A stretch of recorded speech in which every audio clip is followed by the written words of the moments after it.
gente, boa noite a todos, boa noite a todas. A gente está aqui no dia 5, né, nossa aula assíncrona da nossa disciplina. Hoje, como todos já sabem, a nossa unidade 2, a gente vai começar a falar de controle social e transparência na administração pública, né? E aí, então, hoje a gente tem essa temática para a gente poder vencê-la, né? Prometo que a gente não vai ser tão longo quanto na outra vez. Primeiro dia de aula, a gente acabou sendo um pouquinho mais longo do que da outra vez. Então, pessoal, só para vocês poderem se organizar, da agenda de hoje, para a gente poder trabalhar, a gente vai trabalhar a parte de política pública. Entretanto, com a ótica, eu achei muito interessante essa ótica dessa disciplina, com a ótica do controle da sociedade sobre o Estado, e não do controle do Estado sobre a sociedade, inicialmente. Por que eu falo que eu achei interessante? Porque muito, quando a gente fala dessa parte voltada para gestão pública, para essa parte voltada para a contabilidade pública, enfim, né, essa parte de gestão tributária, orçamento municipal, estadual ou federal, muita gente sempre bate muito na tecla do controle da política pública do Estado pela sociedade. E a gente esquece, muitas vezes, que também tem o controle da sociedade sobre o Estado. Então, eu achei muito interessante essa ementa, porque ela elenca justamente isso, ainda mais depois da gente falar de plano plurianual no módulo 1. Então, vamos lá, gente. Quando a gente fala de controle social sobre políticas públicas, a gente, de cara, já sai dessa premissa, né? Que só se pode controlar aquilo que se conhece, né? Tem esse jargão, ele, por mais que se tornou um jargão meio que popular, mas ele é uma citação indireta de um autor muito famoso da parte da contabilidade pública, que ele justamente batia muito nessa tecla da parte do controle. Quando nós estamos em auditoria, por exemplo, como eu falei para vocês, eu trabalhei com auditoria interna, hoje em dia não faço mais a parte voltada para a gestão e consultoria, mas na auditoria interna, por exemplo, um papel inicial que a gente tinha era justamente do quê? Conhecer, ou seja, encontrar o que era desconhecido, né? Então, o controle social, ele parte desse início, né, desse pensamento, que só se pode se controlar aquilo que se conhece. Isso, gente, parte de uma teoria, que é uma teoria antiga, mas na administração pública ela ainda vem sendo utilizada na prática. Ela tem um nome um pouco diferente, talvez, que é a teoria dos campos da ação estratégica, que, na verdade, é o que a gente faz hoje na prática, né? Ela é uma teoria que ela vem de 52, né? Antes da ditadura, ela vem ali naquele período ali, pensando no Brasil, ela não é uma teoria brasileira, é norte-americana, mas pensando no Brasil, o Brasil estava vivendo ali aquele ápice, encaminhando ali JK, ápice de Brasília e tudo mais, só para a gente poder pensar um pouco na questão do fator histórico. Essa teoria dos campos da ação, o nome já diz, ela busca a ação estratégica, que é, de fato, o que a Constituição Federal ela busca quando a gente fala de planejamento, né? Nós vimos ali 2 artigos principais no módulo anterior, e desse artigo principal, todo ele sempre busca o quê? Ele busca uma ação estratégica desse ente público, né? No caso, que a gente está aqui, do governo, ou do Estado, né? Como queiram, ou da Presidência da República, ou dos municípios, enfim. E aí, o que é esse campo todo, né? Esse campo todo, gente, esse campo determinado, ele tem atores, regras e visões sobre a política. Quem são esses atores? Esses atores são o quê? Eu e vocês. Vocês que estão aí quietinhos hoje, a galera deve estar aí fazendo jantar, alguns já pegaram um vinho depois de trabalhar pesado, né? Então, quem são esses atores? Somos nós. Somos nós, a sociedade, né? Muitos de vocês aqui ocupam funções em cargos públicos, outros não, né? Então, esses atores é toda a sociedade, direta ou indiretamente. As regras, elas podem ser determinadas nos decretos, leis, entre outros, né? Inclusive, gente, a gente vai entrar um pouco de regras nas regras culturais, tá? As regras culturais, elas interferem diretamente, muitas vezes, quando a gente entra nessa parte aqui, voltado para políticas públicas, tá? E o que? Ela interage com vários campos políticos, voltado para a política pública, é claro, né? Ela interage com a parte fiscal, por exemplo, com a parte tributária, por exemplo, é uma área que eu gosto bastante, com a parte de custos, por exemplo, controladoria, controle, né? Enfim, por que ela interage com vários desses campos, pessoal? Porque não tem como eu pensar em política pública sem pensar em financeiro, valores, entrada, saída, saldo, despesa, receita menos despesa, que vai me chegar ali no superávit ou no déficit, por exemplo, né? Tanto é que a nossa atividade 3 tem muito a ver com isso, porque na atividade 3 vocês vão ter que subtrair, mas isso eu vou falar, obviamente, na unidade 3. Então, não tem como eu tratar esse assunto voltado para políticas públicas sem pensar ele no todo, né? E ela está o quê? Ela está, obviamente, ligada com uma base legal, com alguns instrumentos, espaços de deliberação e estruturas, como, por exemplo, pessoal, o que seria um espaço de deliberação, por exemplo? Quando eu penso lá, vou pensar primeiramente no município, que é muito mais fácil trabalhar com o município, né? Porque é o que a gente vive hoje. Todos nós estamos em algum município no Brasil. Vou pegar lá assim, qualquer município. Vamos pegar lá, por exemplo, São Paulo. São Paulo é legal porque dá para pegar vários tipos de exemplo, né? São Paulo capital, no caso, eu tenho ali alguns municípios ainda que, por exemplo, alguns bairros desses municípios, eu tenho alguns bairros do município de São Paulo que, por exemplo, ainda a gente tem uma certa carência de saneamento básico, por exemplo. Nós temos alguns problemas de enchente, por exemplo, entre outros, né? Então, olha só, o presidente de bairro, por exemplo, a comunidade daquele ali, daquele bairro, por exemplo, ali, gente, ali eu tenho um espaço de deliberação. É uma estrutura de deliberação. Por mais que é uma estrutura pequena, que às vezes a gente que está lá dentro de uma prefeitura, dentro do Estado, às vezes fazendo ali as nossas funções voltadas para a parte de controle, finanças e tudo mais, a gente às vezes não vamos dizer assim, atingido por essas ações, por essas reuniões. Às vezes nós não ficamos nem sabendo dessas deliberações, desses espaços que aconteceram naquele bairro X de município como São Paulo, por exemplo, mas aquelas deliberações ali tomadas para a busca de melhores infraestruturas, de melhor saneamento e tudo mais, ela é sim um espaço de deliberação, né? de algum grau, né?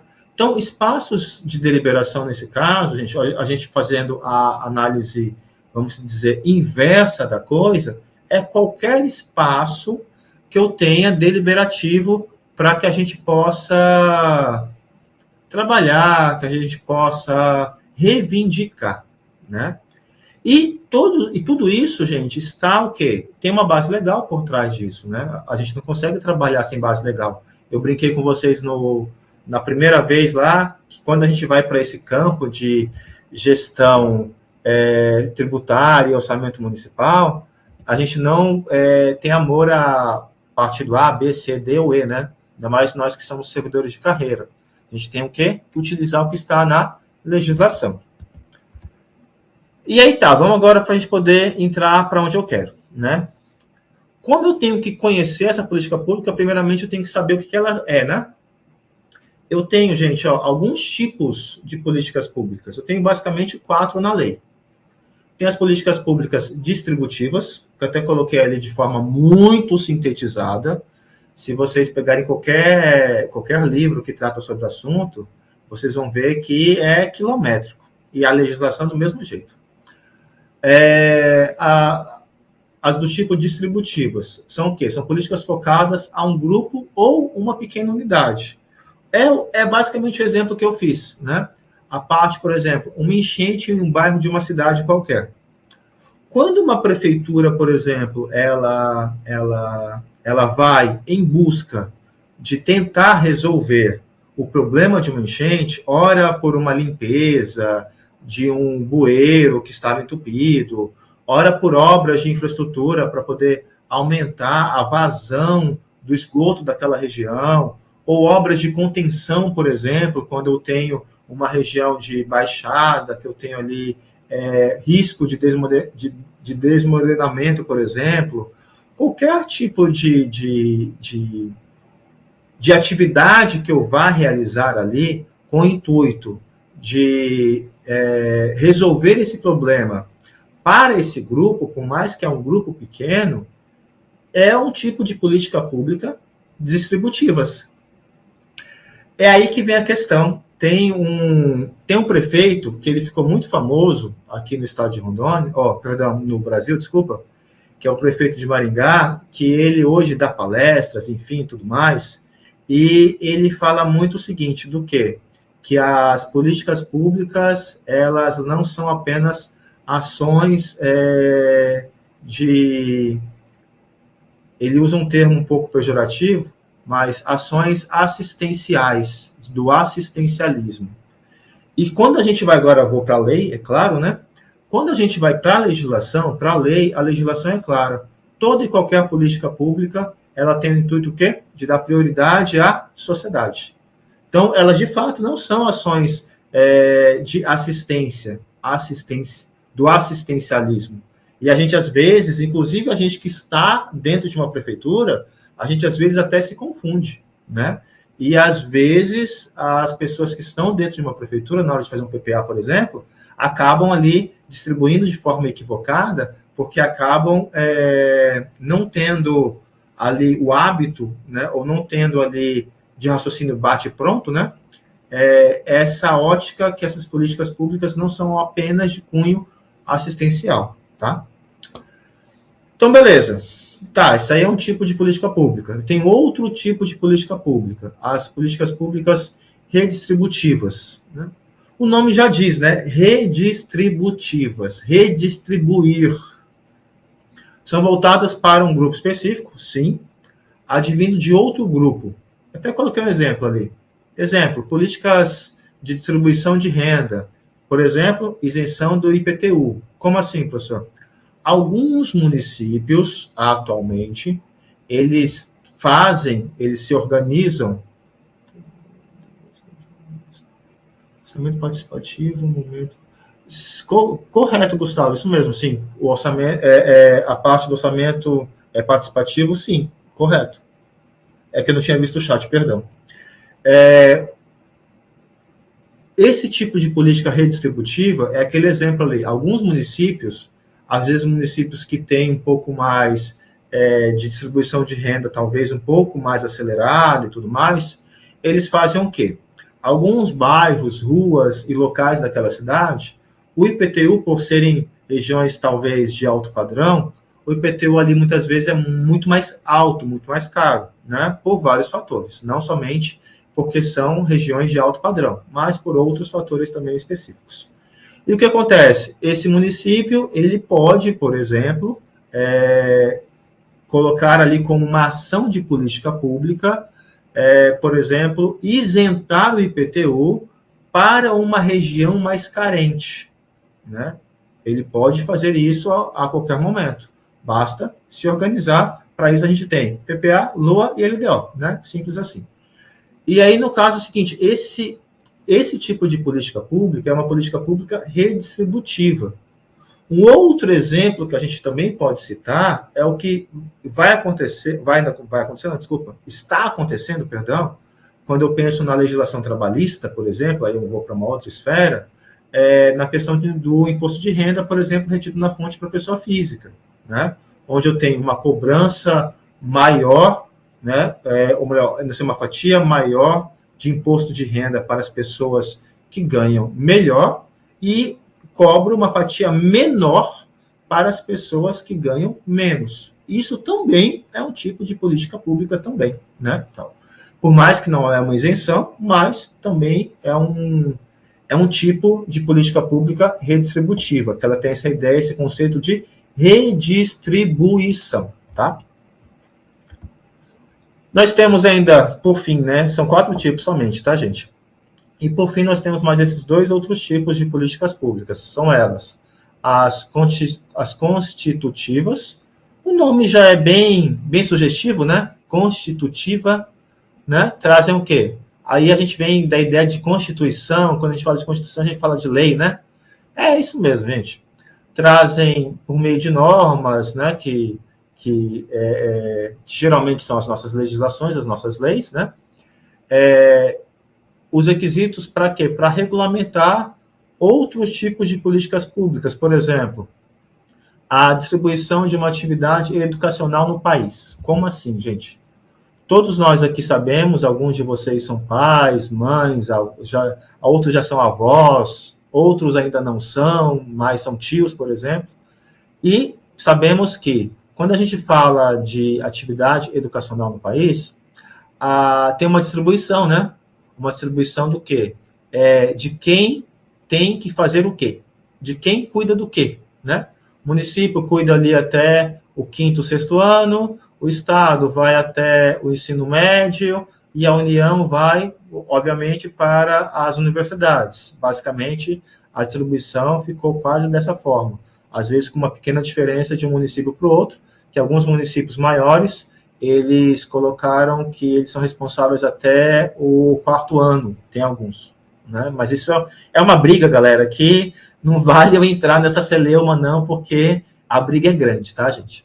E, assim, essa briga, inclusive, ela está no STF tem algum tempinho, mas ainda não foi resolvida, porque alguns municípios falam que deveriam ficar com uma parcela menor, outros municípios não ligam, enfim, né? Então, mas eu tenho um ato regulatório, eu tenho uma legislação que cuida disso, por exemplo. Então, esse tipo aí, gente, é uma política pública, sim. Ela é uma política pública com características constitutiva, né? Porque eu tenho um normativo, uma legislação para poder fazer isso daí. Então, toda vez que a gente tem isso, eu tenho falando de uma política pública constitutiva que está baseada em lei. E, por fim, não menos importante, nós temos algumas políticas públicas regulatórias.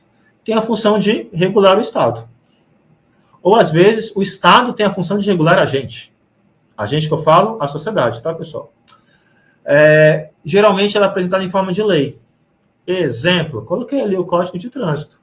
O Código de Trânsito, ele é, sim, claramente um tipo de política pública, né, do Estado. O Estado fez com característica regulatória, com a justificativa.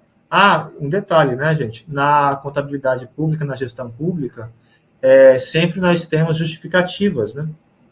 Então, eu tenho a justificativa regulatória de que, se eu, Estado, não tenho um código de trânsito, onde eu, Estado, digo que se qualquer pessoa andar num veículo sem cinto de segurança, eu, Estado, irei autuá-lo, né? Possivelmente, o nível ou a quantidade de pessoas que poderão perder suas vidas no trânsito poderá aumentar. Essa é a justificativa que o Estado utiliza. E ainda, de quebra, ele ainda vai lá e amarra isso com o quê?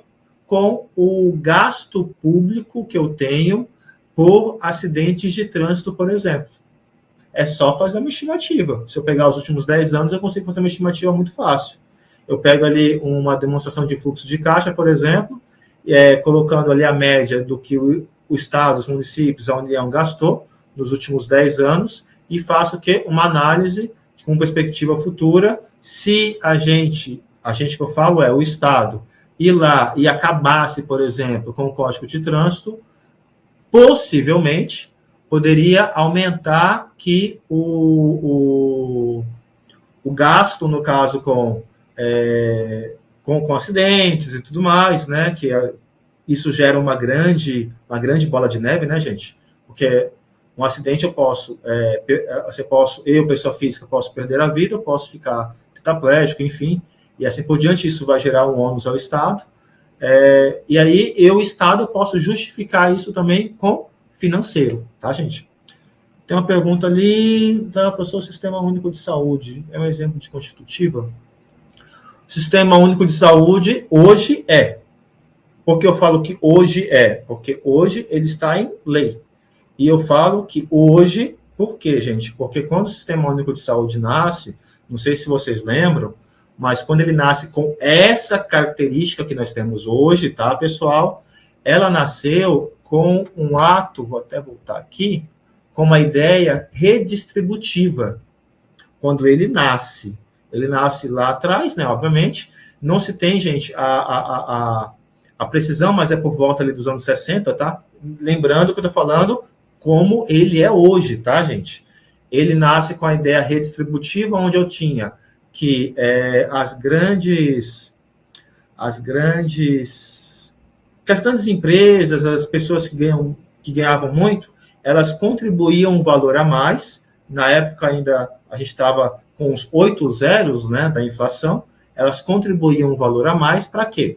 Para que eu tivesse uma saúde pública até então, né? Então ela nasce com a ideia redistributiva, só que quando a gente chegou em 88, a Constituição foi lá e colocou na legislação. Então, hoje sim, ela é sim, o Sistema Único de Saúde, ele é um exemplo de constitutiva, tá? Estou só explicando só para poder falar, mas se isso caísse numa prova, eu ia responder sim, porque ele não está perguntando fator histórico, né, gente? É sempre bom a gente entender um pouquinho da história para a gente poder saber, nós que estamos ali dentro dentro de uma prefeitura, dentro de um estado, ou dentro da União, com funções de confiança, enfim, né, ou concursos públicos e tudo mais, a gente saber o que evoluiu para que a gente possa, como agentes públicos, né, imaginando que vocês estão dentro, do lado de dentro ali de uma prefeitura, enfim, para a gente poder saber o que a gente pode ou não fazer, né? E o que a gente pode ou não deixar que se faça também. Alguém levantou a mão. Boa noite. Pode falar. Eu, Rafaela, falo de Porto Velho. Então, só para entender, antes o SUS ele era tipo um discretivo. Ele existia de forma que eu sei que o SUS estava ali. Perdão. O SUS antes ele existia não normativamente porque ele não estava regularizado na Constituição. Ele não tinha uma lei específica que falava que o município, o estado e o federativo teriam como as suas distribuições, né, de atendimento. É isso? Exatamente. O SUS, assim, claro que não era esse nome, né, gente? Eu não me lembro o nome mais, infelizmente, eu já estudei sobre isso, mas o SUS, antes do nascimento dele como SUS, de fato, ele não tinha um ato legal o qual colocasse o SUS como ele é hoje. Por quê? Só para poder explicar como que o SUS é hoje.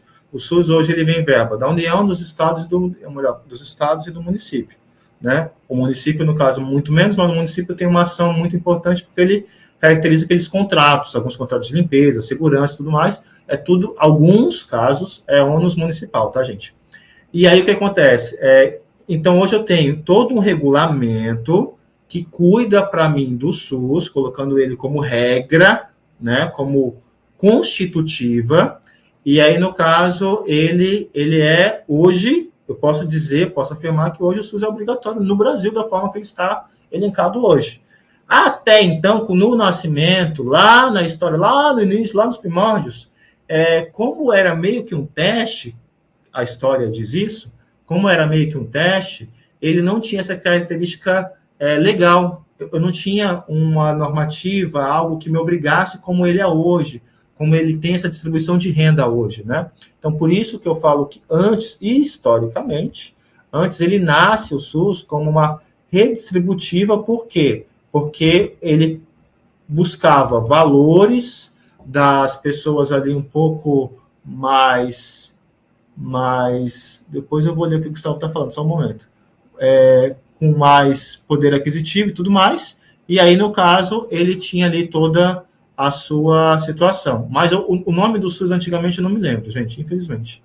Já está colocando antes o Sistema Único de Saúde, SUS, instituído pela Constituição de 88, atendimento público era restrito aos trabalhadores com carteira assinada. Muito obrigado, Gustavo, perdão, Gustavo. Assistência médica. Obrigado, Gustavo. É isso mesmo. Eu tinha ali, no caso, um público que era atendido pelo, entre aspas, esse SUS. Por isso que é importante a gente saber um pouquinho, né? Quando a gente está dentro de um município, dentro de um estado, ou dentro da União, cuidando desses itens, gente. Porque já imaginou, pessoal, se fosse, assim, que o Gustavo foi lá na internet, pegou Ctrl+C, Ctrl+V e colocou ali para nós, se tivesse sido mantido dessa forma, né? Por exemplo, se você tivesse um acidente de trânsito e você não contribuísse para o SUS, você não ia ser atendido, por exemplo, né? Mas, enfim, isso aí é um outro assunto. Mas é importante a gente saber sempre, tá, gente? Qualquer dúvida, só falar, tá, galera? Tá aí tranquilo, né? A gente, então, já entendeu que nós temos isso daí. Agora, lembrando que eu estou focando, gente, o controle ao contrário, tá? É a sociedade controlando o Estado, tá, pessoal? Olha só. Focando ao contrário, a sociedade controlando o Estado. Ao contrário que eu falo, gente, por quê? Porque, assim, a lei, eu sei que a lei diz que nós, sociedade, eu e vocês todos, nós temos por dever também auxiliar no controle estatal. É o que a legislação diz lá. Entretanto, para isso, nós, população, elegemos alguns agentes públicos, que os quais também têm esse poder, esse dever, e essas pessoas são, serão os nossos porta-vozes. É isso que diz a lei, né?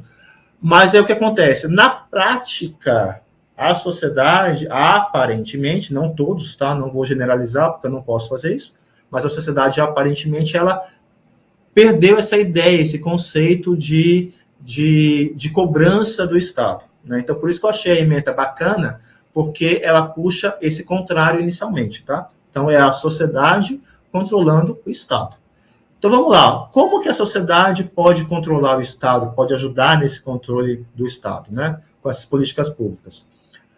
Primeiro, agências de regulação. Quando a gente usa esse termo agência de regulação, pessoal, não decorem apenas como uma pessoa jurídica, tá? Esse termo agência de regulação pode ser, por exemplo, uma associação, por exemplo, uma associação civil, né? Vamos supor, vou pegar uma realidade que muitos de vocês talvez viveram, né? Muitos de vocês, às vezes, para poder estudar, fazer as suas faculdades e tudo mais, tiveram que, às vezes, sair de uma cidade menor para poder estudar, às vezes, numa cidade um pouco maior, né? Beleza. Aí tá, para vocês fazerem isso muitas vezes, vocês pegavam um ônibus, né? Vocês e vários alunos pegavam um ônibus, né? Alugavam um ônibus, pagavam uma mensalidade por mês, por exemplo, e ia estudar nesse outro município. Beleza. Vocês, como estudantes universitários, quando vocês estavam lá na graduação de vocês poderiam ter feito uma associação, e aí vocês viram, né, uma associação, e essa associação vocês brigarem por políticas públicas, municipais, estaduais, ou até mesmo federais, dependendo aonde vocês estão estudando, enfim, vem vários fatores por trás, né? Para que vocês pudessem o quê? Brigar, solicitar alguns investimentos para que vocês pudessem estudar nesse outro município. Por exemplo, óleo diesel, enfim, várias coisas. Então, agências de regulação, gente, não entendam somente como agência de regulação estatal, tá? A agência de regulação aí que ele está dizendo é o quê? É qualquer agência estatal, como, por exemplo, uma agência, uma ANAC, por exemplo, é uma agência, né? E entre outras. Mas também entendam isso como uma união de pessoas, a ANS, obrigado, como uma união de pessoas as quais estão ajudando a contribuir para o gerenciamento do controle social, tá? Porque tem diferença entre a agência de regulação, que eu não tenho ali um ente privado por trás, e as agências privadas, tá? Porque a agência privada, quando a gente chegar nela, ela é o quê? É um CNPJ mesmo. É um CNPJ que está ali, entendeu? É diferente. Quando eu tenho agência de regulação, eu posso ter um ente público ou uma entidade de economia mista, por exemplo, ou eu posso ter ali um grupo de pessoas as quais se uniram, se juntaram, né, como uma associação de bairro, se juntaram em prol de alguma coisa, tá? Então tá, agências de regulação ali, ó, elas podem contribuir para o gerenciamento do controle social, como uma ANS, como uma ANAC, né, entre outras.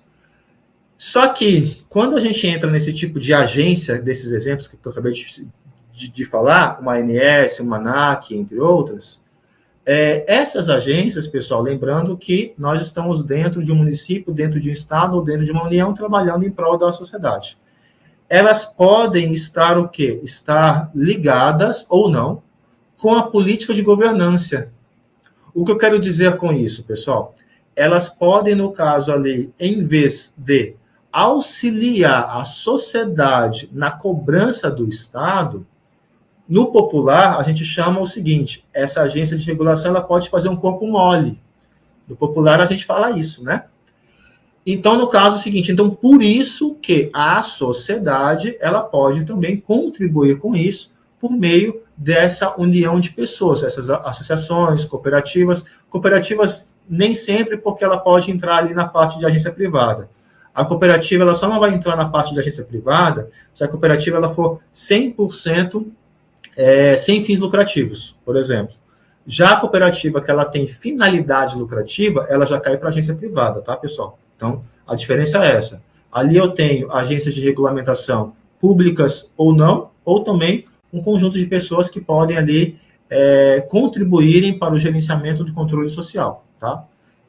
Até mesmo em algumas cidades um pouco menores, eu tive uma experiência trabalhando na prefeitura de Uberlândia há algum tempo. O que eu achei interessante é que os órgãos de controle, eles tinham ali vários grupos, os quais eles estavam, grupos de WhatsApp mesmo, mas eram grupos do quê? De bairro. Os bairros lá, eles se organizaram, né, a maioria se organizaram, e eles, no caso, o quê? Reivindicavam pelo WhatsApp. E era interessante, por quê? Porque era fluido. Eu estou falando de uma cidade de mais de 700 mil pessoas, não é uma cidade tão pequena, né? Então, assim, são ideias, né, que podem aparecer e são, sim, agências de regulação. Agências privadas, já falei um pouco, né, porque não tem como eu não falar, mas a agência privada, eu já tenho um CNPJ por trás, tá, gente? Eu tenho um CNPJ por trás, esse CNPJ por trás, ele tem finalidade lucrativa. Isso é importante a gente saber. Por que é importante a gente saber? Quando tem finalidade lucrativa, possivelmente, né, essa finalidade lucrativa ela vai focar para alguma coisa a qual eu tenho uma finalidade lucrativa. Exemplo, eu posso lá, por exemplo, fazer um comitê de governança com todas as empresas do município de Uberaba, por exemplo. Já que eu estava lá em Uberlândia, agora bora ali para a vizinha, lá para Uberaba, por exemplo. E aí, essa minha agência de governança, reparem que eu tenho ali vários CNPJs, várias empresas por trás disso.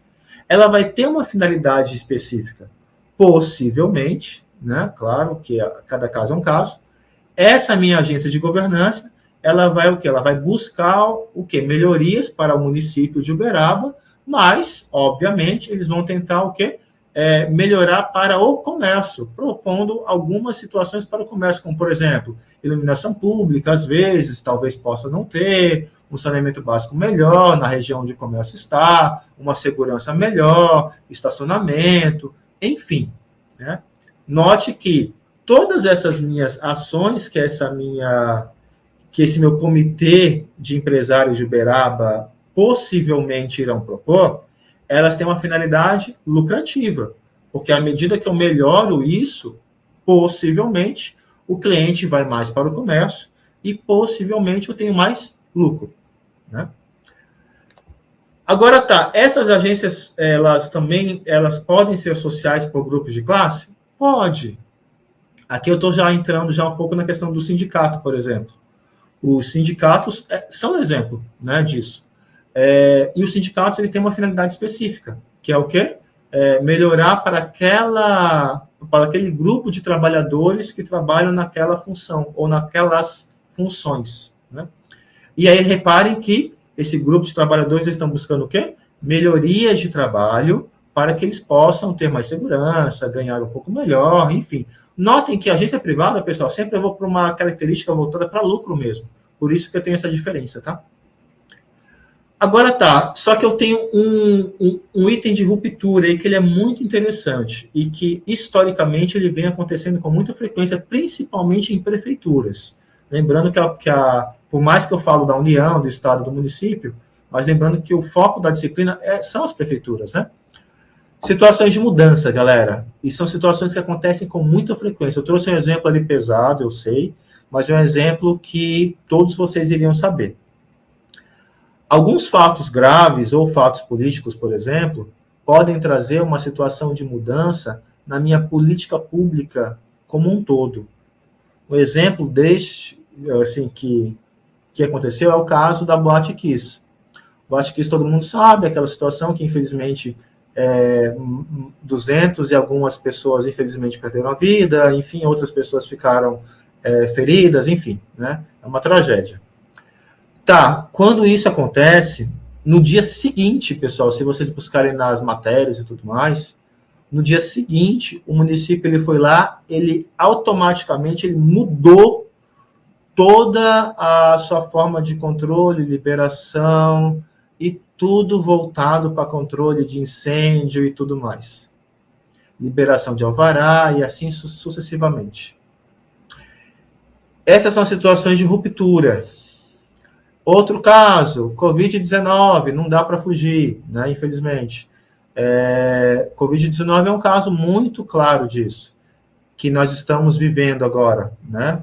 Após a Covid-19, toda vez quando aparece lá no jornal, foi encontrado um vírus, não sei o que das contas, que está lá, não sei onde, lá na África do Sul. Estou só inventando, tá, gente? Para ficar claro.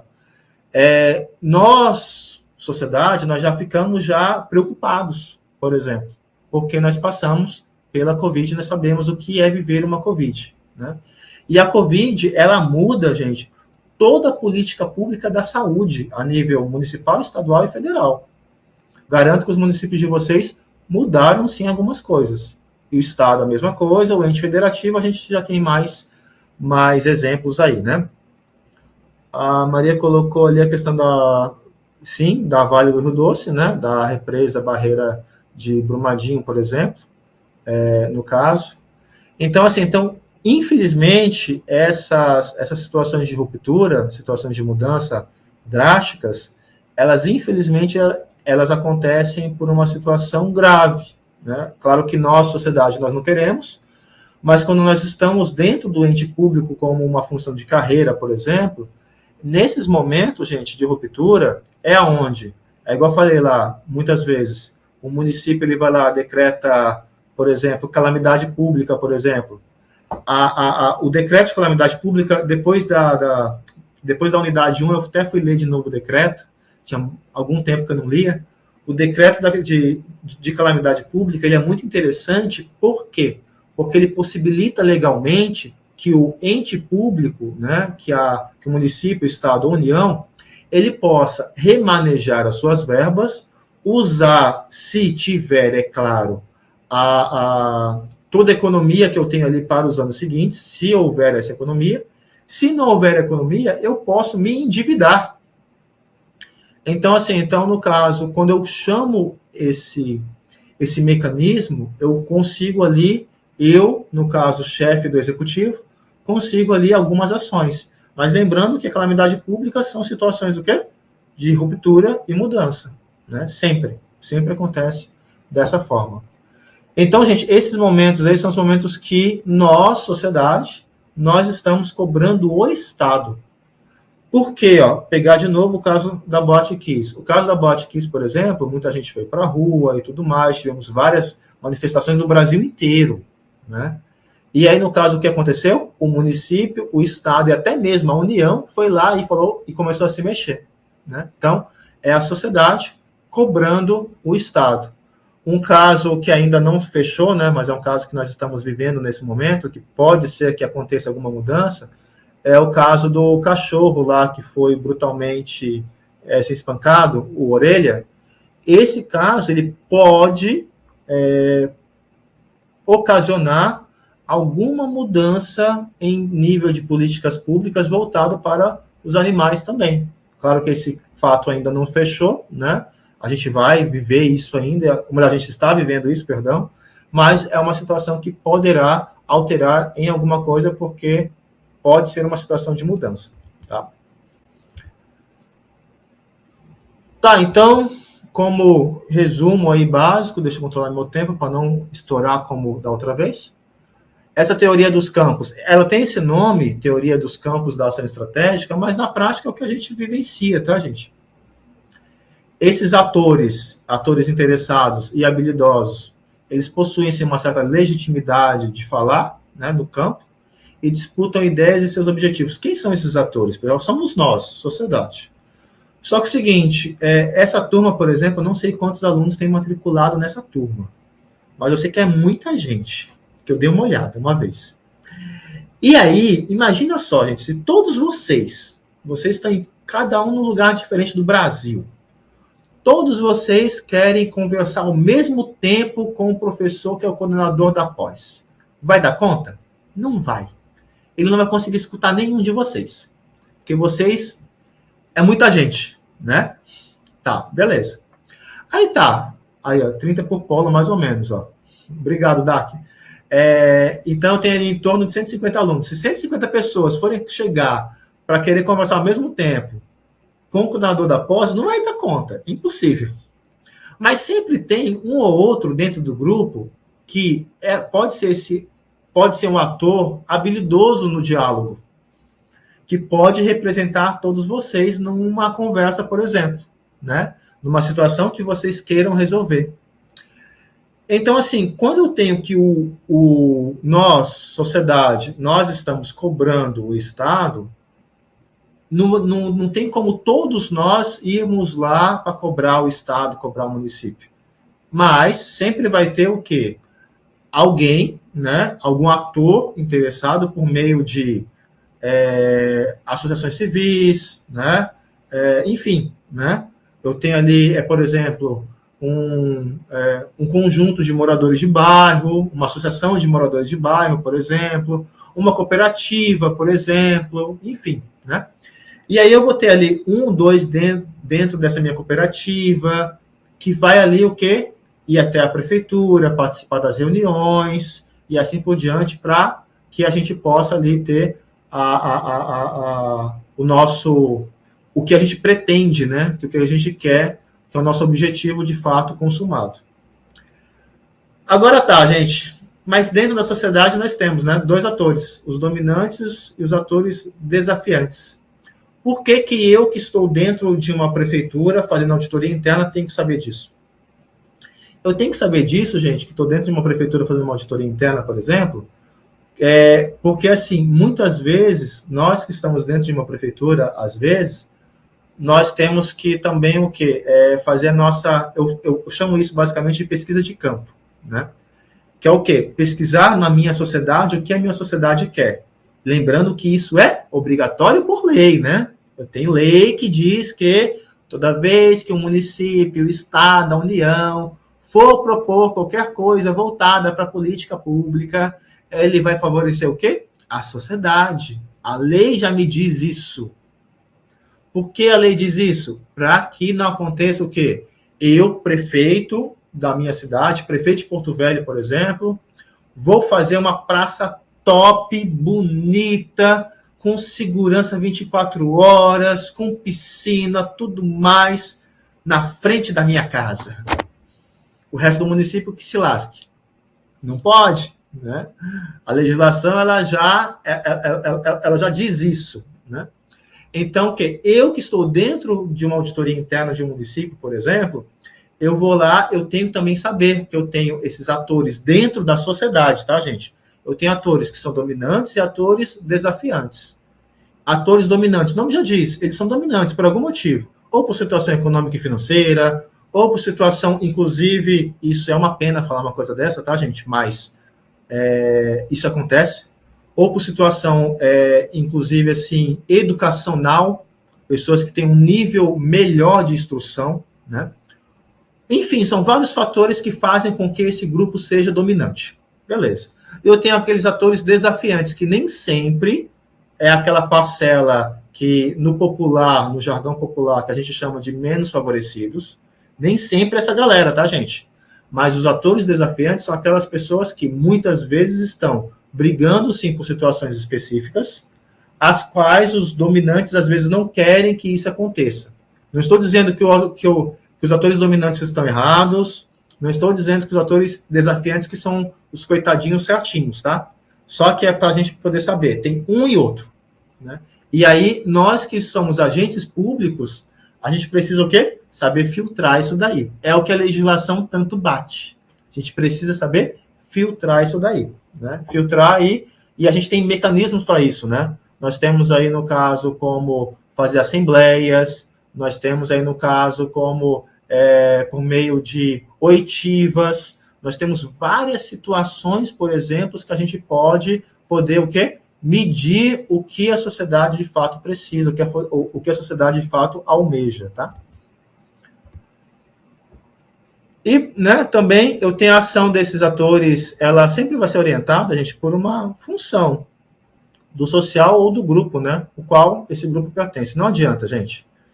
Por exemplo, vou pegar eu pessoa física agora. Eu, pessoa física, eu sou formado em contabilidade e também sou professor e, né, enfim, estou no agente público. Tá, o que para mim, pessoa física, que eu mais trabalho, que eu mais mexo é com contabilidade. Então, quer dizer que eu vou sempre, querendo ou não querendo, eu vou focar muito para o lado financeiro da coisa, lado tributário, trabalhista, custo. Mas aí eu, pessoa física, sou eu CPF. O grupo ao qual a gente está pertencendo, muitas vezes esse grupo, ele vai focar porque esse grupo, de fato, está almejando. Caso da Boate Kiss, que infelizmente ocorreu, ali foi claro a situação. Aquele grupo que viveu uma tragédia, ele foi lá e falou, peraí, não vamos deixar isso nunca mais acontecer, então vamos endurecer um pouco mais a questão de cobrança que a prefeitura precisa realizar para que eu tenha um alvará, por exemplo, para realizar uma festa numa casa noturna, etc, etc, etc, etc, etc. Então, foi uma situação específica. Então, as ações, ela sempre vai ser orientada por esses atores e pelas as funções que esses atores estão desempenhando dentro desse grupo, Professor, ou ao que esse grupo pertence, tá? Diga. desculpa ele incomodar, ele cortar, né? Um exemplo de dominante e dos que... qual é outra palavra que você falou? Dominantes e... os atores os desafiantes, né? Seria, na época, a construção das usinas, porque os dominantes são as pessoas que estavam trazendo a construção para cá, e os desafiantes são os ribeirinhos, as pessoas que moram aqui, que buscavam tanto o ambiental como o seu financeiro, como é que eles iam, né, se desenvolver depois dessa chegada à usina, como mudaram eles de local. Também seria esses autores, os dominantes e os desafiantes, como exemplo local aqui no nosso município? Não necessariamente, porque nesse caso das usinas, a usina ela foi aprovada por lei antes, né? Talvez um exemplo melhor para essa situação que eu posso pegar, que todo mundo vai categorizar bem, é o fato das diretas já, por exemplo. A direta já é um fato muito, muito categórico nisso de dominantes e atores desafiantes. Só para a gente poder recapitular rapidinho, que a gente sabe que nós temos alguns jovens aqui, né, dentro da turma. Na direta já, né, alguns de vocês viveram, outros não, nós tivemos ali uma ruptura, né? O Estado que eu estou falando aí é o ente federativo, tá, gente? A União, no caso. A União, ela vinha com uma perspectiva de governo, né, andando de uma forma específica, de uma maneira específica, a qual a sociedade ela não estava contente até então. Mas a sociedade ela só começou a, de fato, se movimentar quando alguns atores, aí entra dominante e desafiante, alguns atores desafiantes, o quê? Começaram a instigar essa sociedade. Por meio de que? Rádio e assim por diante. Esses atores desafiantes foram vários, tá, pessoal? Vários atores desafiantes, que daí vem desde um sindicato de classe, por exemplo, que foi um ator desafiante nessa parte da Direta Já, até, por exemplo, um produtor rural que tinha perdido a sua terra até então.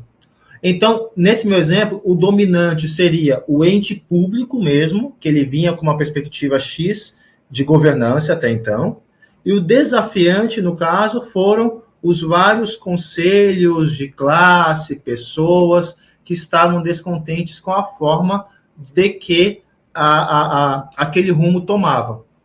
No seu exemplo, Maria, que você falou, eu não poderia caracterizar isso como ator dominante e desafiante, por quê? Para a gente poder construir uma usina, que ela, só para poder todo mundo saber, tá, gente? Porto Velho, por exemplo, que ela mora em Porto Velho nós temos, ou melhor, aqui nós temos 2 usinas, né, basicamente. Uma grande e uma menorzinha.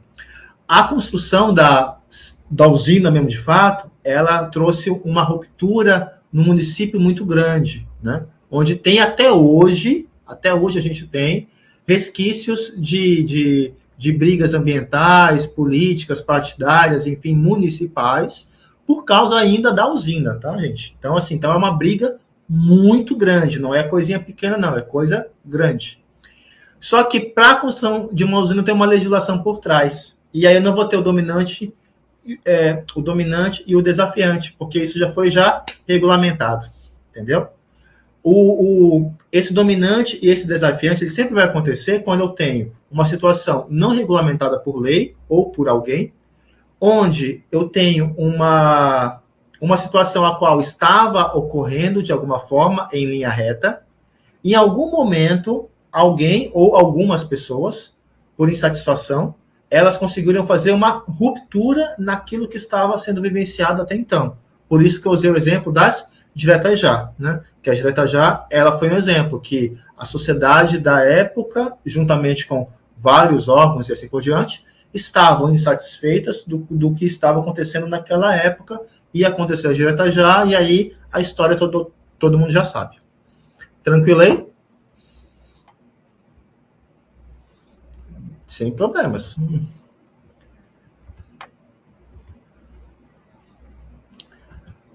Tá, gente, estamos já caminhando para os finalmente, tá? Como eu falei, hoje eu vou ser um pouquinho mais rápido, porque eu sei que da outra vez eu peguei pesado. Não, assim, gente, ó, eu sou filho de professor, entendeu? Além disso ainda. E aí, no caso, eu fui para contabilidade, mas não teve jeito. Eu vim para a sala de aula também, então já sabe, né? Vamos lá, para as fases da política pública, né? Eu tenho ali algumas fases dela que são importantes quando a gente fala de cobrança. Tem ali a emergência de uma agenda. Como assim? Caso Botkiss, aquela agenda era uma agenda emergente, uma situação, né, Brumadinho, entre outras. Toda vez quando eu tenho uma catástrofe natural ou uma catástrofe por alguma coisa, às vezes ocasionada por alguém, eu sempre vou ter uma emergência nessa agenda. O caso hoje do Orelha, né, que a gente ainda não sabe como isso vai se findar, mas ocasionou um rebuliço no país, né? Enfim. E aí, essa minha emergência, quando eu tenho essa minha emergência, é onde o ente público ele sempre vai focar esforços para aquilo, Covid-19, por exemplo. E aí, esses esforços, mas eu sempre vou ter que tomar uma decisão, né? Pegar o caso da Covid que a gente acabou de vivenciar. Eu tinha uma decisão a se tomar. Ou eu tinha que, de alguma forma, tentar frear o vírus de alguma maneira, ou por vacina, enfim. E, além disso, eu tinha que ainda conter as pessoas as quais estavam morrendo até então. Então, tinha uma emergência ali que eu tinha 2 coisas a se fazer, ou seja, tinha que ter investimentos suficientes para o tal. E aí, no caso, cada país, cada ente, melhor, cada país tomou a sua decisão. Não estou falando se foi certa, se foi errada, não cabe a mim julgar, né? Só estou falando que, quando a gente é um agente público, a gente precisa, nesse momento de emergência, de uma agenda, a gente precisa o quê? Tomar uma decisão de forma mais assertiva possível, priorizando sempre o bem comum, tá? Então, Não estou dizendo que a atitude de A, B, C está certa ou está errada, tá? E aí, ó, em toda política pública, gente, todo momento, eu vou ter a apresentação de soluções, né? Sempre, não adianta. Né? Quem é da gestão adora isso daí. E aí a gente vai ver se essas soluções apresentadas são soluções... Aí eu venho um pouco para a administração, de fato, tá, gente? A galera que não é da administração, me perdoe. Eu venho um pouquinho ali para aquela situação ali, se essa minha solução, de fato, ela é precisa, palpável e aplicável. Se ela é precisa, beleza. Se é palpável, se eu consigo realizar, ótimo. Se ela é aplicável, tranquilo, vamos botar a prática. Se ela vai resolver esse meu problema, ótimo. Mas nem sempre a solução que a gente levanta vai resolver o problema, né? Então, é aí que está o problema, de fato. O quê? Eu ter uma solução que resolva esse problema. Porque eu tenho que tomar, às vezes, uma decisão muito rápida. E, às vezes, essa decisão, às vezes, muito rápida, ela pode ser boa ou ruim. Eu sempre vou ter, gente, na parte pública não adianta. Eu sempre vou ter uma disputa de campos. É igual uma partida de futebol. Eu sempre vou ter um time contra o outro. Às vezes, na parte pública, eu tenho vários times, um contra o outro. Então, assim, essa disputa de campo, é por isso que eu sempre bato na tecla, quando eu estou dentro de uma parte pública, que nós não temos cores de partido dentro de um ente público, gente, jamais. Quem é agente público jamais pode ter cores de partido dentro de um ente público. Então, no caso, para quê? Para que a gente possa, de fato, conseguir realizar tudo isso. Né? E aí sim eu consigo tomar a decisão e consigo fazer a minha implantação ou implementação do que eu estou propondo da minha política pública ou das minhas políticas públicas, né? Lembrando, quando a gente fala de política pública, eu citei alguns exemplos, mas eu tenho ali política pública de saúde, de moradia, enfim, né, de saneamento básico, nós temos vários tipos. Eu estou só em alguns exemplos aqui. E as nossas dinâmicas, né, entre esses campos da minha política pública, eu tenho ali as diretrizes fundamentais. Pessoal, agora a gente tem duas situações, né? Diretrizes fundamentais eu posso ter tanto da ótica do Estado, né? A ótica do Estado, a minha diretriz fundamental está alicerçada onde? No meu PPA. Está lá. Porque lá eu tenho objetivos e metas para cumprir, né? Nosso dom. Diretrizes, objetivos e metas. E ali eu tenho já está tudo já alicerçado ali dentro, pensando no Estado. Pensando agora, sociedade. Eu vou pensar, tá, o que eu quero? Gente, muitas vezes, pessoal, um grupo a qual a gente pertence, por exemplo, um grupo de moradores de bairro que a gente pode pertencer, que a gente está brigando por algumas situações do nosso bairro, por exemplo, muitas vezes esses problemas que nós estamos vivendo no nosso bairro não acontecem no município inteiro. Ou, às vezes, o que a gente está pedindo no nosso bairro, o restante do município está muito pior que o nosso bairro, e aí o ente público ele vai lá e dosa a mão para poder nos atender. Então, assim, aí que vem a questão. Quando eu estou sociedade cobrando o Estado ele sempre tem que buscar, pensar no bem comum. Quando eu falo bem comum, eu falo bem de todos, ou pelo menos da maioria. Eu, como agente público, eu vou pensar nisso. Eu, Estado. Mas eu, sociedade, muitas vezes a gente acaba sendo um pouquinho ali individualista, né? A gente fica pensando no nosso próprio umbigo. E aí, sim, essa diretriz fundamental, ela precisa ali estar muito bem alicerçada para que a gente não possa sair do prumo ou do rumo que a gente almeja, tá?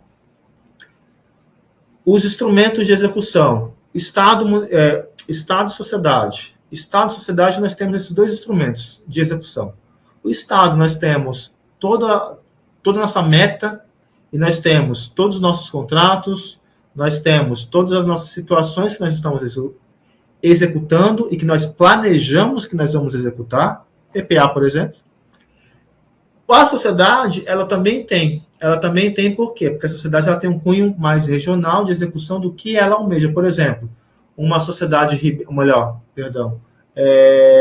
um grupo de pessoas, uma pequena sociedade ribeirinha, por exemplo, dentro de um município às vezes maior, aquele grupo ribeirinho, aquelas pessoas que vivem ali, aquela pequena parte da minha sociedade municipal que está ali, ela está o quê?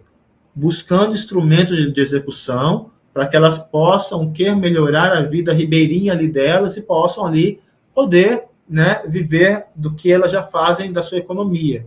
Não é a mesma coisa que acontece da pessoa que está lá no grande centro, por exemplo, dentro de um sindicato de uma metalurgia, de uma empresa multinacional, não sei o quê. São brigas diferentes, são situações diferentes, são instrumentos de execução diferentes, e aí a gente começa a olhar o quê? A gente começa a olhar que a dinâmica ela é quebrada, ela se rompe nas suas situações, dependendo da onde aquele ente social está realizando.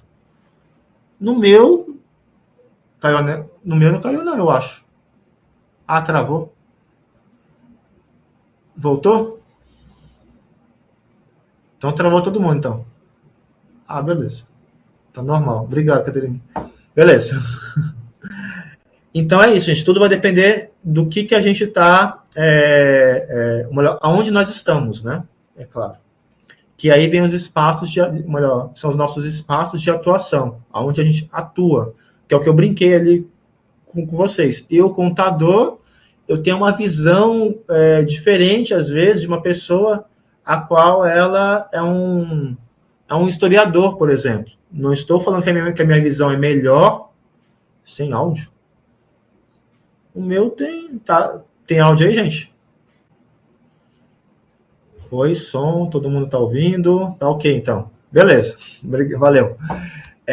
Então, eu, contador, por exemplo, eu tenho, às vezes, uma visão diferente de uma pessoa que é historiador. Não estou dizendo que a visão dele é melhor que a minha ou não, né? Mas são visões diferentes, por quê? Porque a gente fala de posições diferentes, né? E tudo isso muda, gente. É um exemplo muito simples. Um homem, muitas vezes, tem uma visão completamente diferente de uma mulher, por exemplo. É muito simples esse exemplo. Independentemente de classe social, política e tudo mais. Então, no caso seguinte, o espaço de atuação que a gente fala também tem essa situação. Por isso que esses atores de legitimidade, eles servem muito para poder dar parâmetro do que a gente precisa cobrar. E aí, gente, aí vem a sociedade, ela vai cobrar, igual eu falei para vocês, no meio de parcela de pessoas, sindicatos, associações e tudo mais, para que ela possa o quê? Se legitimar na cobrança e buscar isso com a sua prefeitura, seu governo estadual, ente federativo e tudo mais. E isso, gente, só lembrando, tá, pessoal? Tudo que eu falei aqui está na lei, né? A legislação brasileira, por exemplo, ela legitima isso daí.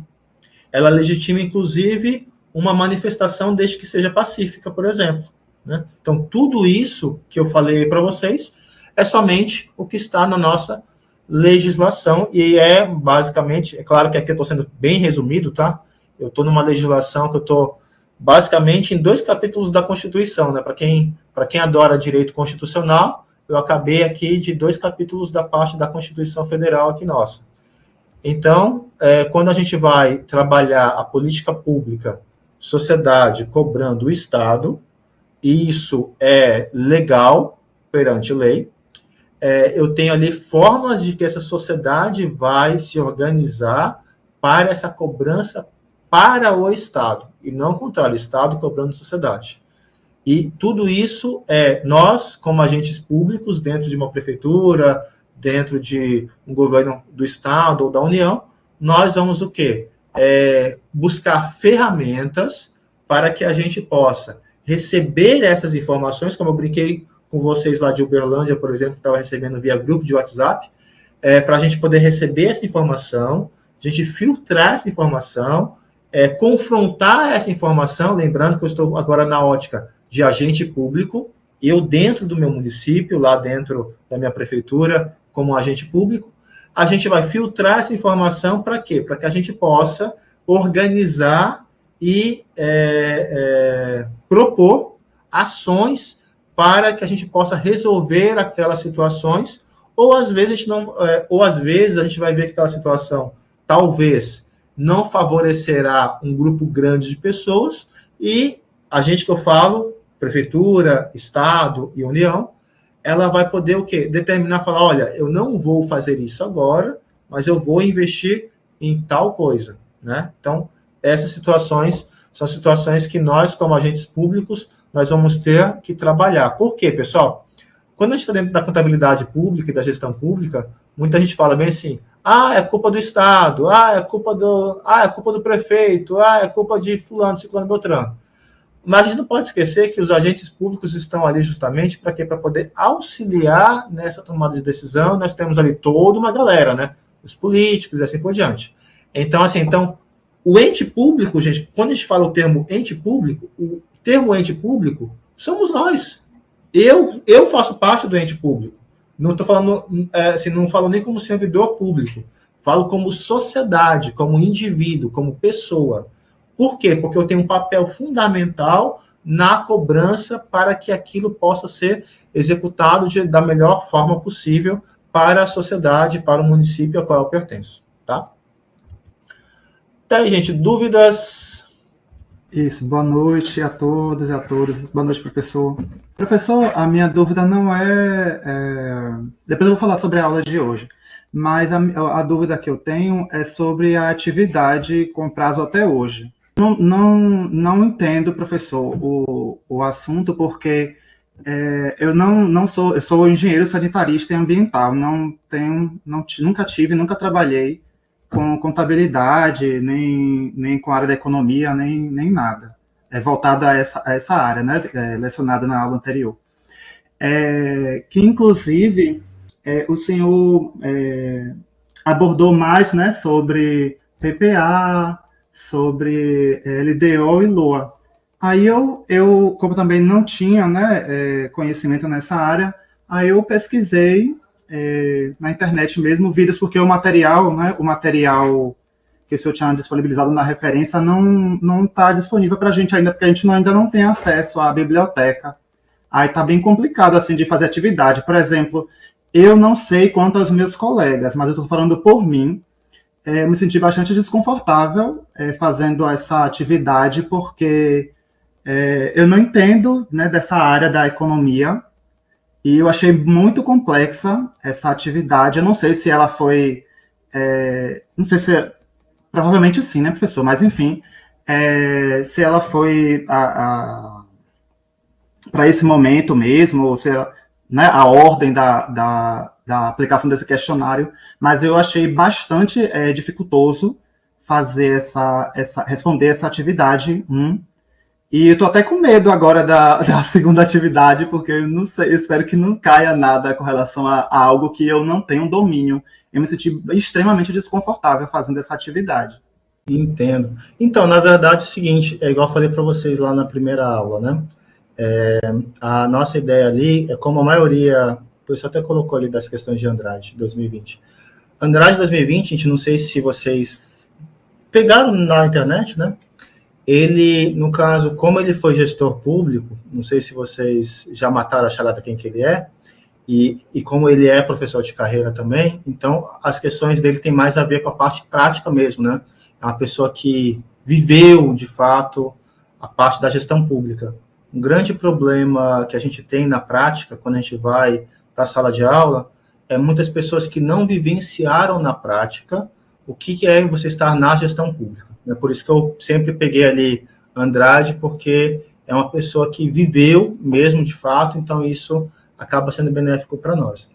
Das questões, pessoal, lembrando assim, né, que a minha ideia ali foi tentar buscar algumas questões que eu sei que se vocês jogaram no Google, vocês vão achar, não nego, né, não nego isso para ninguém. E são questões, assim, sempre de múltipla escolha, claro, né, para que vocês possam ali ter algum rumo para que vocês possam assinalar uma questão, para tentar um pouco facilitar a vida de vocês, mas sempre serão questões voltadas, assim, com uma visão de imaginar, assim, para que vocês possam imaginar o que vocês vão viver na prática. Eu sei que muitos de vocês não tem a parte prática, isso não é problema, pessoal, não se preocupem com isso. Falar, nossa, eu vou reprovar na disciplina porque eu nunca fui dentro de uma prefeitura. Não, podem ficar tranquilos quanto a isso. Acho pouco provável se isso acontecer, basta vocês fazerem as atividades, tá? Do material, pessoal, de fato, é um problema que a pós está vivendo, essa questão do acesso à biblioteca. É uma pena que a gente está vivendo isso. Mas como a Dark falou no comecinho, ela colocou no chat, só vou repetir, tá? A Dark, ela já tinha encaminhado o e-mail com uma lista todinha de vocês, antes mesmo do meu módulo, tá? Lá no comecinho. Depois, se a Dark até quiser falar quando foi, mas foi bem no comecinho, foi bem antes, lá no comecinho. Já tinha encaminhado esse e-mail com a listagem toda de vocês, só que por algum motivo não foi resolvido, mas agora eles estão resolvendo essa situação. E assim, né, procurem o quê? Procurem, no caso, ler as questões com calma. A dica que eu dou para vocês é, quando vocês forem ler essas questões de Macaxis, pessoal, fiquem bem tranquilos no sentido seguinte, leiam as questões com calma primeiro, tentem ler toda a questão, tudo, né, inclusive as alternativas, para que vocês possam o quê? Por meio das alternativas, vocês já conseguem eliminar alguma coisa. E assim, se vocês, porventura, não encontrarem no material que eu já passei, que é o material que eu tinha, e ainda não tivesse sido resolvida essa questão da biblioteca digital, se vocês não encontrarem no material, a dica é, vocês podem copiar, gente, Ctrl+C, Ctrl+V, o enunciado, parte dele, e joga ele no próprio Google, que vocês vão encontrar o caminho daquela questão, porque são todas questões voltadas para a parte prática, não são questões mais para a parte teórica, né? Porque eu brinquei com vocês antes que eu não gosto muito da parte teórica, mas é que eu não gosto do quê? Daquela teoria maçante, né? E a parte pública é muita teoria, então eu tentei o máximo possível trazer mais a prática para vocês do que a teoria. Seria basicamente isso, tá? Pode falar, meu querido. Tá. Continuando, aí, quando eu fui responder, né, o questionário, aí eu fiquei esperando, gente, cadê as perguntas sobre PPA, sobre LDO, sobre LOA? Gente, cadê? E eu procurando, gente, não acredito. O que está acontecendo? Será que eu estou no questionário e cliquei no questionário errado? Aí eu pensei que ia cair algo, né, com relação a isso. A conceito, né? Isso aí quando eu vi que foi, eu me senti, sinceramente, eu estou falando por mim, eu me senti sendo um aluno de graduação de ciências contábeis, fazendo uma prova de ciências contábeis. Gente, o que está acontecendo? Não, Rui, pensa assim não. Mas... Não, pensa assim eu achei muito difícil, professor, eu achei muito difícil mesmo, muito difícil. Não, Rui, mas... não pensa assim, não. A ideia ali, na verdade, é tentar trazer mais a prática mesmo. Porque se eu colocar os seus conceitos, o que ia acontecer, né? Você ia pegar o conceito e é só assinar lá. E a ideia ali é mesmo, assim, forçar um pouquinho que vocês possam ali pensar um pouquinho na parte da legislação aplicada à prática. Forçou demais, viu, professor? Lá para mim, forçou demais. Não, rapaz, pensa assim, não. Não, assim, no caso, forçar um pouquinho para que você possa, assim, pensar... aplicar a legislação na parte prática, entendeu? A ideia ali foi mais nesse sentido e fugir um pouquinho desse negócio de conceito, porque esse negócio de conceito é muito decoreba, entendeu? E assim, daí a ideia nossa ali é mais que vocês pensem sempre no que vocês vão vivenciar, entendeu? Por isso que eu te falei, Rui. Assim, procura fazer atividade, né? Eu falo para vocês tranquilamente, fiquem tranquilos com essa questão. Tô com medo de reprovar. Não, calma, gente. Façam essa atividadezinha com calma. Lê certinho o enunciado, tranquilo, né, tal. Participem das aulas, lembrando. E aí, no caso, com certeza, eu tenho certeza que vocês vão conseguir êxito, sim, gente. Mas a ideia é sempre essa, tá, Rui? É sempre você tentar e forçar você para você pensar na prática. Entendi, tudo bem, obrigado. Eu tenho outra dúvida, com relação ao que está no cronograma do plano de aula, hoje, na unidade 2, a gente... ia haver controle social e transparência na administração. Vai cair esses assuntos no questionário? Eu gostaria, professor, não sei se o senhor tem tempo hábil para isso, já que a atividade da gente vai ser para o dia 12. Mas se o senhor puder informar a gente as referências dos materiais alternativos que o senhor mandou para a gente. Gente, estude do capítulo 1 ao capítulo 3.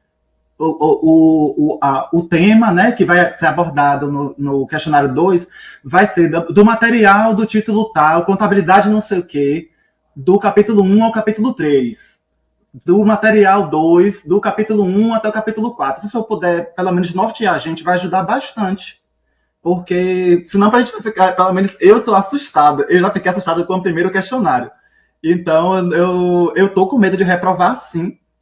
E eu não entendo essa parte, né? De, como eu falei para o senhor, eu sou engenheiro sanitarista, eu não entendo, nunca tive contato com nada da contabilidade, nem da economia. Então, fica muito complicado para mim. Eu achei bastante complexo mesmo, reforçando. Não, tranquilo, Rui. Na verdade, é o seguinte, Rui, essa primeira parte, né, a gente falou mais da parte do controle mesmo, né, tal. Agora, ou melhor, voltado ali para políticas públicas. Ainda vai ter a segunda aula, lembrando que a segunda aula, ela é assíncrona, né, que aí a gente vai falar, que é o segundo videozinho que eu não gravei ainda, mas vou gravar, que vai pegar bem na parte da transparência da administração pública, ou seja, vai ter um pouquinho ali falando da parte fiscal, tudo mais. As questões, Rui, já estão até postadas no sistema, né? A DARC já postou. Eu também busquei o máximo possível imaginar vocês na parte prática, né?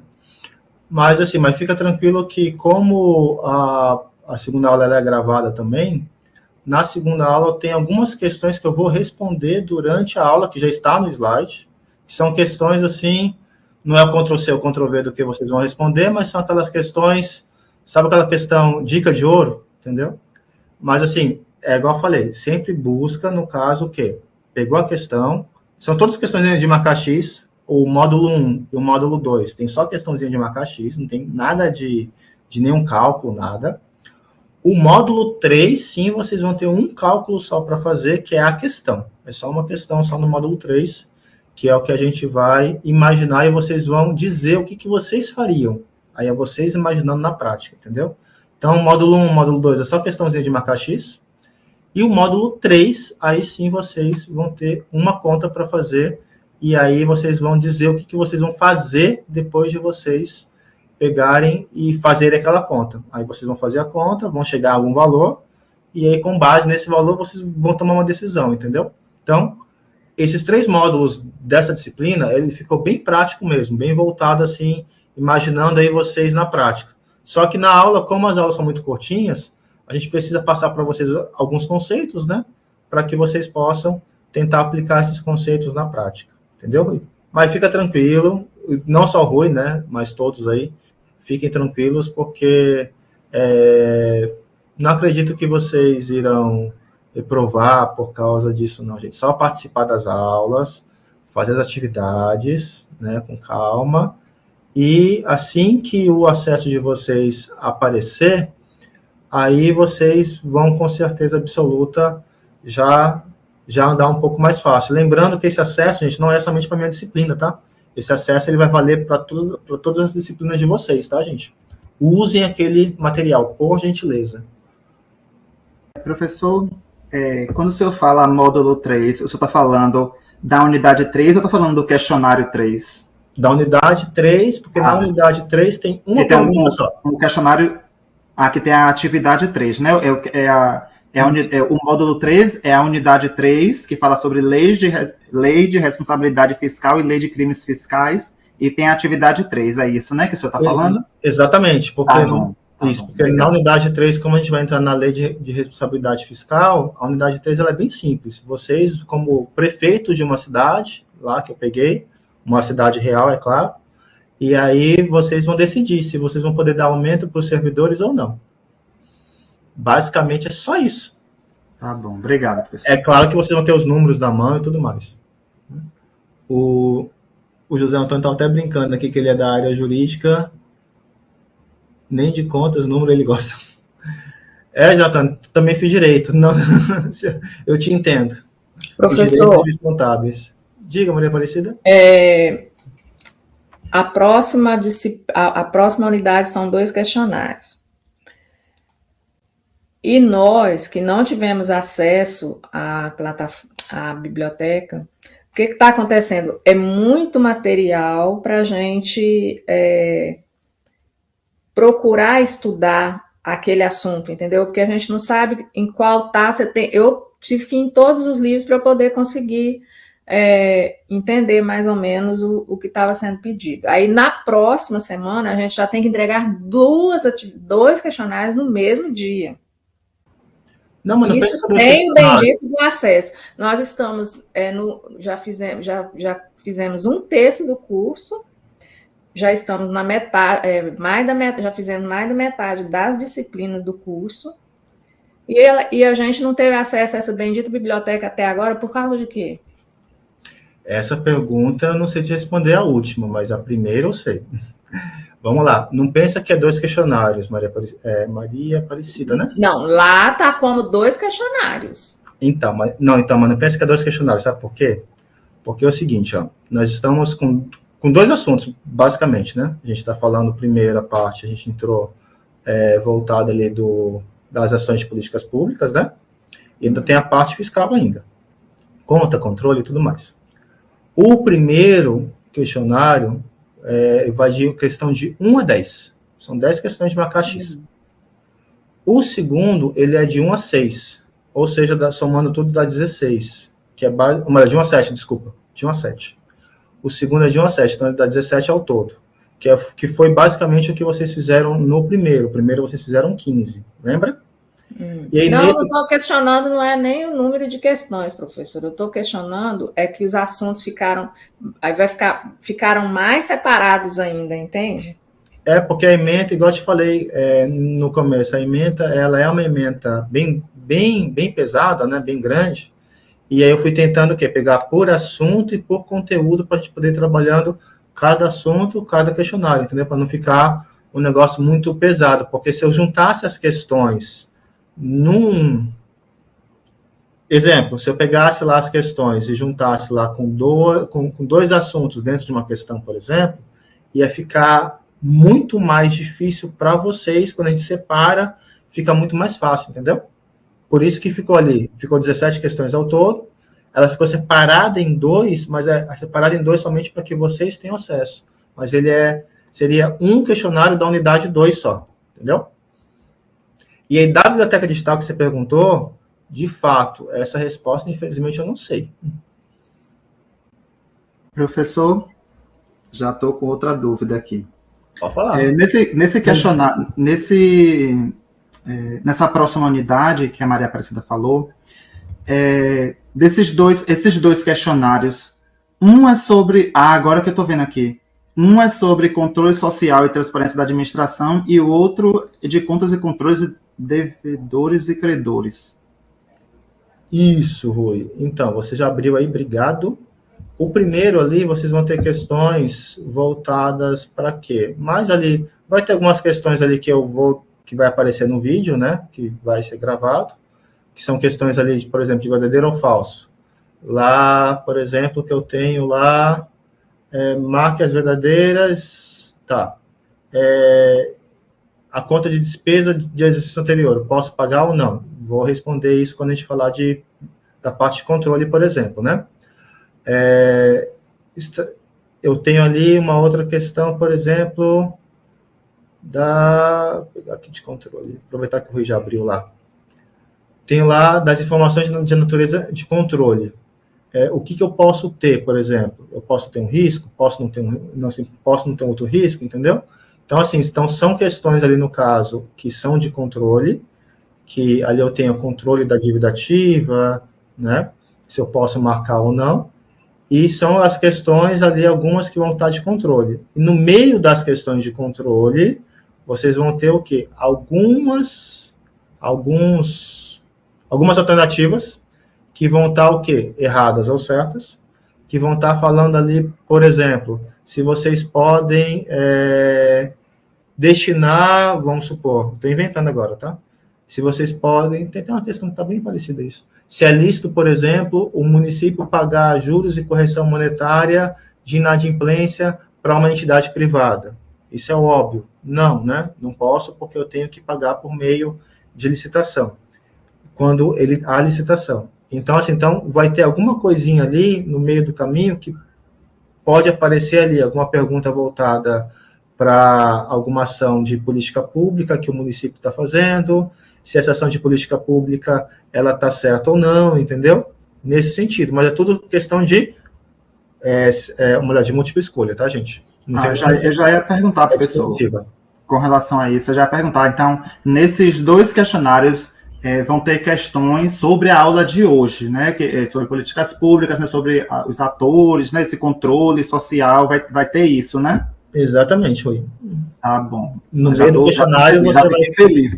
Já fiquei feliz. No meio do questionário você vai ter alguma afirmação lá, te perguntando se o prefeito da sua cidade, por exemplo, destinasse um dinheiro voltado para uma ação de política pública, se ele vai poder ou não, dependendo daquela ação.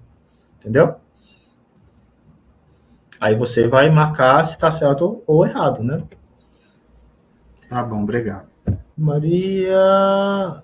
Então, Maria, na verdade, como são 2 áreas diferentes, né? Uma é política pública e outra é controle, então acabei dividindo aí controle e política pública, mas como são 2 vídeos diferentes, esse vídeo de hoje e o vídeo que vai estar pronto para vocês até sábado, então o que vai acontecer? Então, por isso que eu embaralhei as questões, para que vocês, já quem quer começar a fazer, já pode começando a fazer a partir de hoje, né? Entendeu? Por isso que eu só embaralhei as questões, porque eu sabia que vocês não iam ter acesso a todo o material de uma paulada só dos vídeos. Maria Aparecida... Maria Aparecida, na verdade, no meu cronograma de gravar a aula, dessa aula, está programado para gravar essa aula na sexta.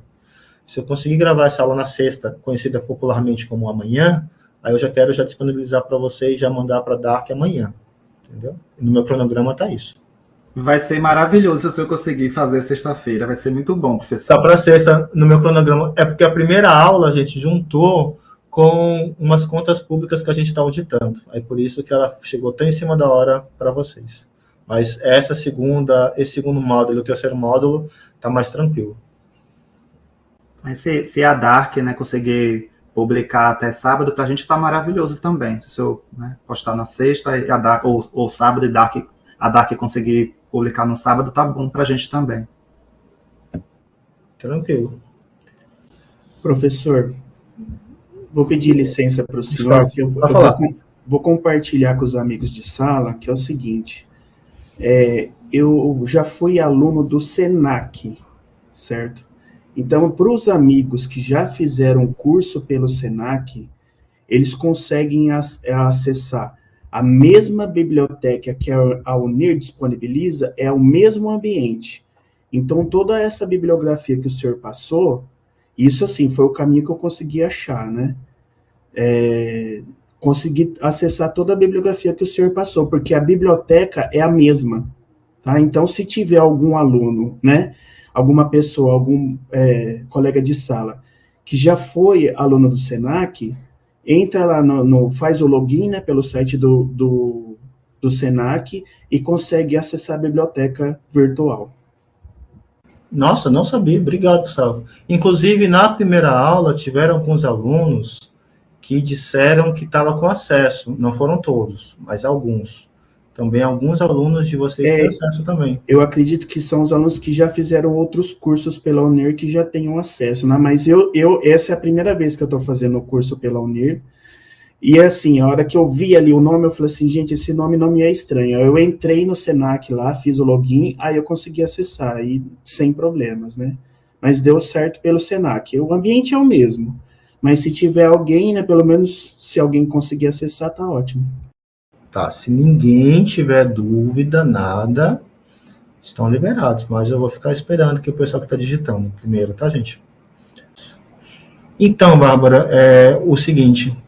se você já tem um cadastro, qual é o cadastro? E você entra, no caso, pelo seu login lá no Cigar. Entrou no Cigar, você vai ter lá a sua biblioteca digital. Você vai entrar com o seu login esse mesmo login que você entra no Cigar, entendeu? O que está acontecendo, que a bibliotecária, ela até conversou conosco, é isso. Tem até um tutorial na primeira aula. Valeu, Dark. O que está acontecendo é que algumas pessoas não tá com cadastro ativo. Tem alguns alunos que têm cadastro ativo e outros alunos não têm um cadastro ativo, que é o caso, por exemplo, do pessoal que estava mencionando aí que não conseguiu, né? E aí é isso que está acontecendo. Mas se você não tentou entrar, eu aconselho para você pegar lá na primeira aula, que eu fiz ali um passo a passo bem bonitinho, aí você tenta entrar primeiro. Se você não conseguir entrar, aí você manda um e-mail lá para a galera poder fazer o seu cadastro, tá bom? Se tiver dúvida, vocês estão liberados, tá?